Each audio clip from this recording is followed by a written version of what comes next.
Ladies and gentlemen, mga kababayan, assalamualaikum. Madayaw ug maayong adlaw kaninyong tanan, magandang araw sa inyong lahat.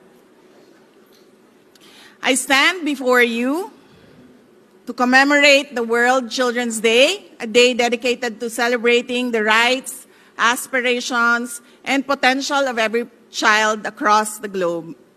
Every year, we come together to reaffirm our commitment to upholding the principles enshrined in the United Nations Conventions of the Rights of the Child, a landmark document that recognizes the inherent dignity and worth of every young person.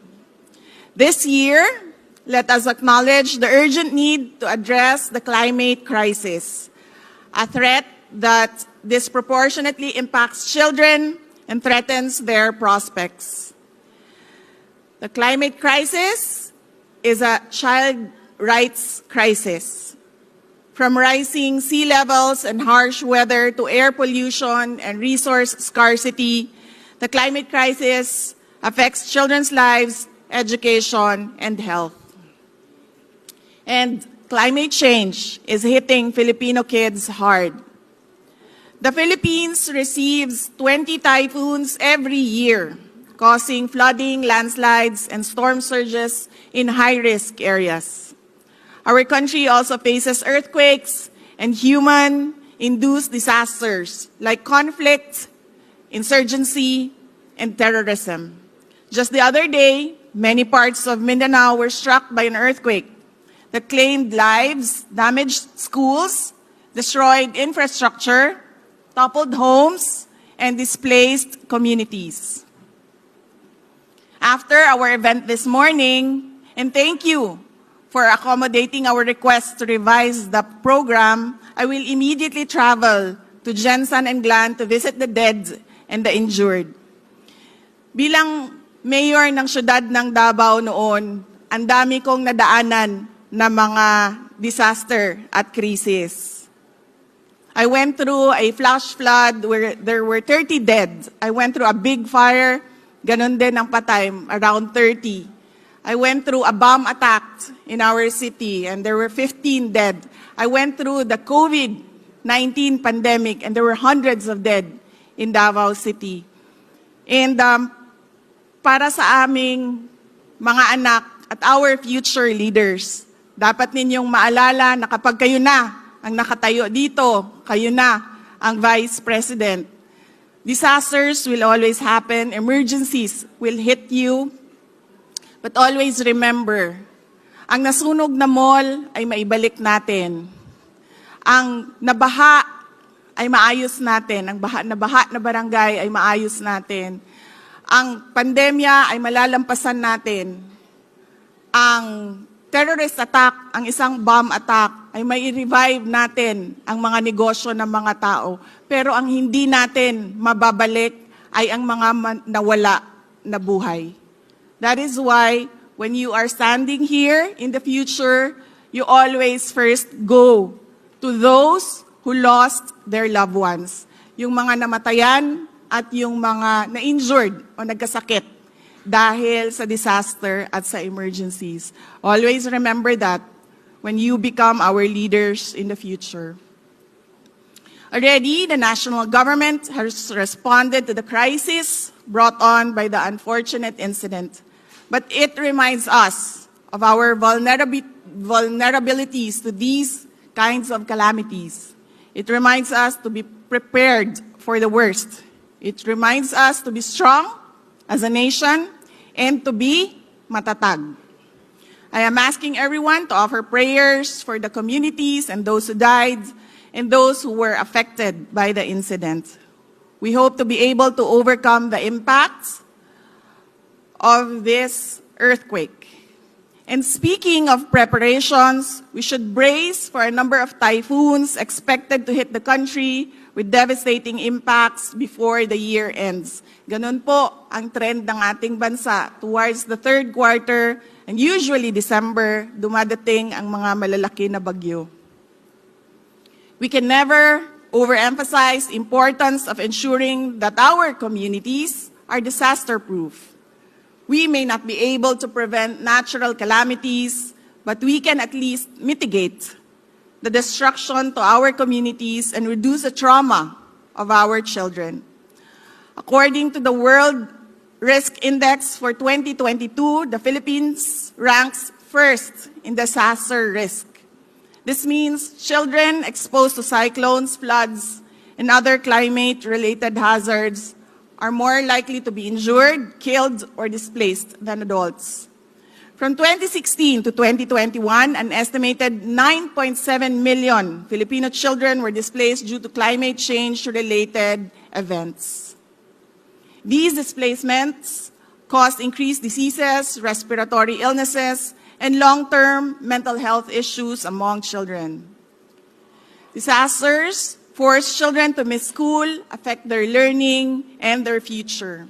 In rural communities, where agriculture is the main industry, these calamities generate food shortages and malnutrition. A 2019 World Bank Policy Research Working Paper estimates our average annual asset losses due to disasters at $1.4 billion US dollars, while well-being losses are higher at an estimated $3.9 billion US dollars per year. Disasters have far-reaching consequences, especially the trauma to children. Kami nga na mga magulang ninyo, natotrauma kami. Paano pa yung mga bata? Filipino children can struggle with fear, anxiety, and uncertainty about the future. Despite these challenges, children are not passive climate victims. We hope and we believe they are energetic, creative, and resilient change agents who can create a sustainable future. We must listen to their voices, amplify their concerns, and empower them to take action. DepEd's role. The Department of Education leads a multi-pronged effort to empower students for a sustainable future. DepEd's matatag agenda guarantees that children have quality and resilient education system that teaches them climate change knowledge, skills, and values. Through the Pagbabago, a Million Learners and Trees campaign, the Office of the Vice President, the Department of Environment and Natural Resources, and the Department of Agriculture helped DepEd teach children to advocate for a greener planet and promote sustainability and environmental stewardship. The Office of the Vice President's A Million Trees campaign is a plan to plant 1 million trees by the year 2028. And as a contribution of the Department of Education, we are set to launch on December 6. We are set to do on December 6 the 236,000 trees, our Christmas gift to the children. This is a simultaneous tree planting activity for the approximately 47,000 public schools of the Department of Education.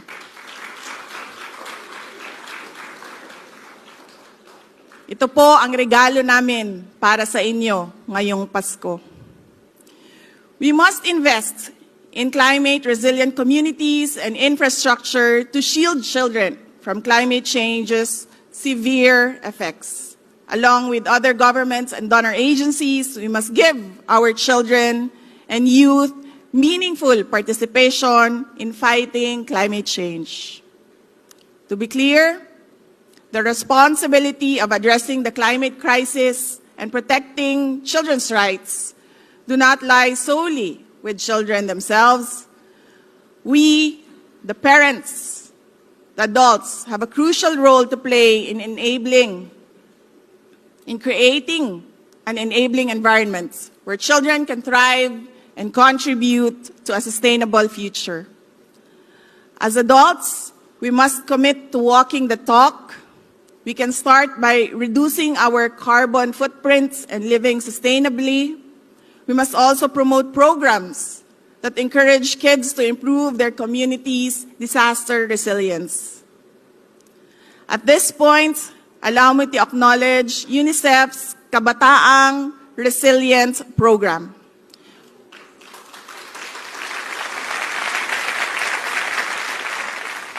Which aims to institutionalize the participation of children and youth in climate and disaster resilience. I applaud the Department of Environment and Natural Resources, the Climate Change Commission, the Office of Civil Defense, the National Youth Commission, Council for the Welfare of Children, and the Department of Education for cooperating with UNICEF Philippines.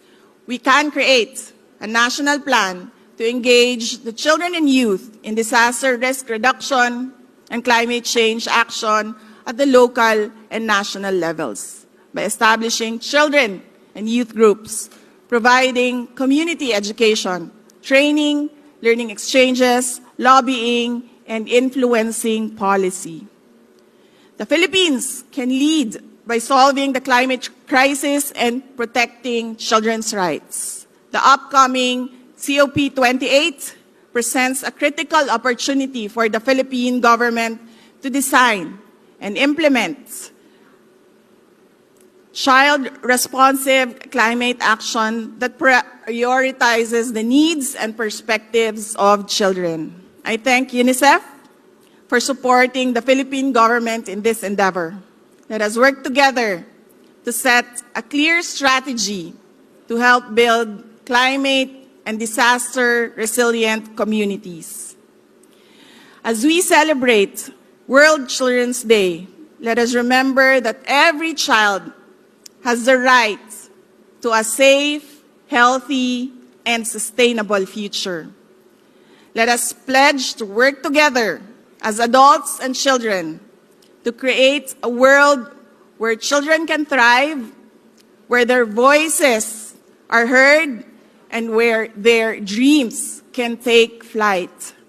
Together, we can build a brighter future for our children, free from the threats of climate change and filled with hope, opportunity, and limitless possibilities.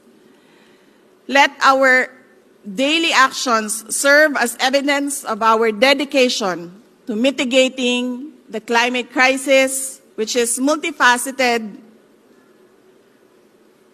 multifaceted emergency affecting our children. Mga kababayan, patuloy po tayo maging matatag tungo sa pagtaguyod ng isang bansang makabata at mga batang makabansa. Ang lahat ng ating ginagawa ay para sa Diyos, sa bayan at sa pamilyang Pilipino. Syukran.